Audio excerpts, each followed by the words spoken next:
Hello, welcome back to the channel. My name's Jono. I've shown you a lot of vintage cameras over the last while, some with built-in metering, some with out that where you have to use either a handheld meter or possibly a app on your phone. But when you learn photography, it's a good idea to get used to the idea of what makes a good image, what settings we should be using on your camera to expose the film correctly based on the light conditions that we happen to find ourselves in. And the only way you can really do that is to practice.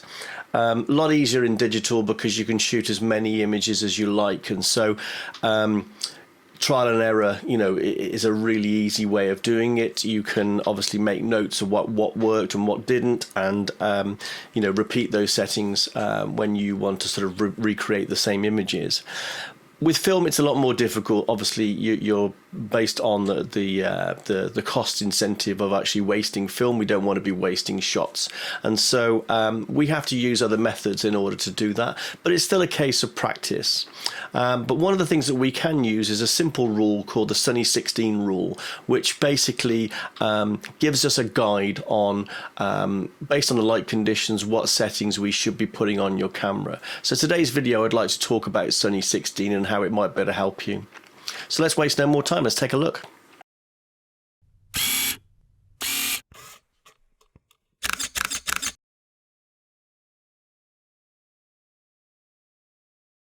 So the Sunny 16 rule has two parts to it.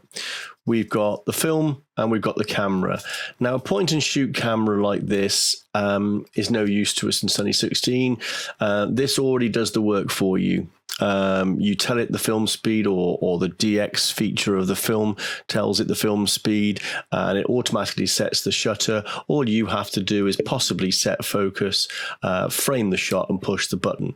But for more advanced cameras that have manual settings or whatever, we need to obviously set those. So the first thing we need to look at is the speed of the film that we're using. I've talked about this before. It's the ISO, or sometimes called the ASA of the film. Big number on this one, 200, means that this film is 200 ASA, or it might be 400 ASA, it might be 800, etc., etc.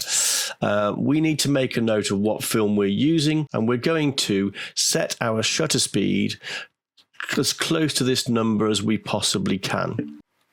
So on a camera like this one, this is the Canon AE1 program that I featured on a previous video. We can see here that we can set the shutter speed. So it's currently set to program. That's no use to us because that's going to automate everything. So instead, like this, we're going to set it to a shutter speed. So we haven't got 200 as a shutter speed, we've got 250. That's the closest one. So we're going to set the shutter speed to that, and we're going to leave it at that. If it were a 400 speed ISO film, then perhaps we'd use 500th of a second as our shutter speed. And you can see the same is available here on the Yashica FX3, another camera of mine. And so what we're going to do is set the shutter speed as close to the ISO as we can get it, and we're going to leave it on that setting. Okay, so we have our shutter speed, but what about our aperture?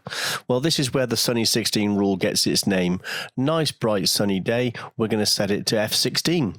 And basically, that will give us the settings we require. It will give us nice exposure, and you can try it for yourself and practice. Obviously, not all days are sunny. We've got overcast days, dull days, especially if you live in the UK. And what we're going to do then is adjust our aperture only, leaving the shutter speed where it is, depending on the type of day that we're experiencing. So if we haven't got bright sunshine, maybe there's light clouds, for instance, just like the images I'm showing you now, then we would drop our aperture, or increase our aperture rather, to f11. And keep going. A cloudy day, much like this one, then we're going to look at perhaps f8.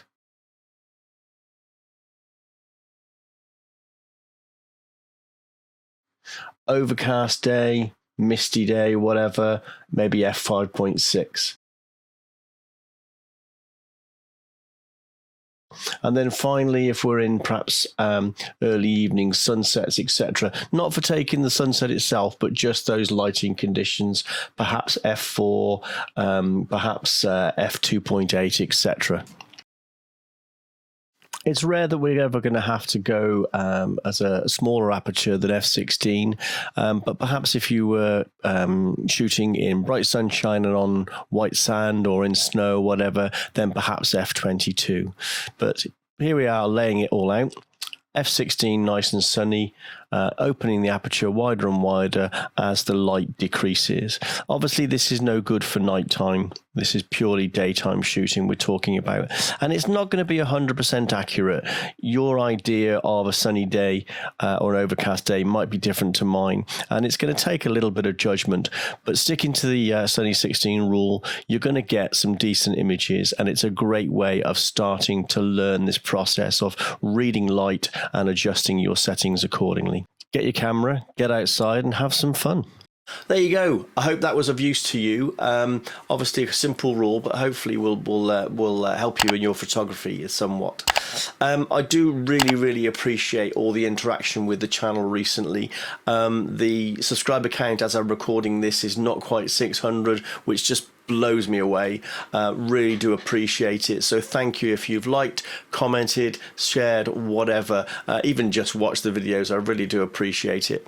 Another video coming up soon, obviously, but until then, look after yourselves and happy shooting.